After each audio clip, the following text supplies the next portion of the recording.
Les crises entre la France et l'Algérie sont récurrentes. Une des questions qu'on doit se poser, c'est est-ce que la crise actuelle est de même nature que celle que nous avons connue dans les années précédentes, ou est-ce qu'au contraire, on entre dans une phase nouvelle de la relation bilatérale?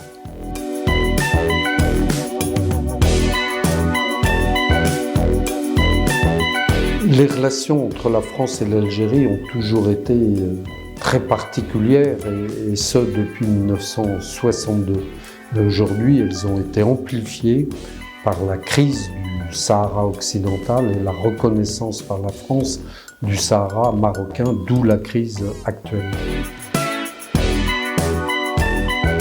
Je crois qu'il est un peu disproportionné avec la réalité des flux en question, car il n'y a pas plus d'Algériens proportionnellement qu'il n'y a de Marocains ou de Tunisiens, et même probablement moins. Par ailleurs, un des mythes qui encombre le débat, c'est celui de cet accord de 68 qui nous lie avec l'Algérie et qui en réalité, tel qu'il a été révisé à plusieurs reprises, n'accorde pas aux Algériens un statut plus favorable que les autres nationalités. Enfin, je crois qu'il est très important d'essayer de se projeter dans l'avenir et de trouver avec les autorités algériennes des projets positifs à terme pour les deux pays.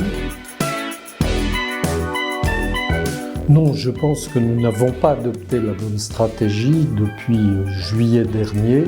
Nous avons d'une part affiché nos divergences au sein du gouvernement français, au sein des deux gouvernements qui se sont succédés d'ailleurs, entre la ligne Retailleau et la ligne Barrot-Élysée en quelque sorte. Nous avons également montré nos contradictions vis-à-vis d'Alger, en organisant par exemple la visite du président Larcher, de Madame Dati au Sahara marocain, ce qui était une provocation aux yeux d'Alger, et enfin en faisant beaucoup de déclarations, mais en n'agissant pas sur le plan concret.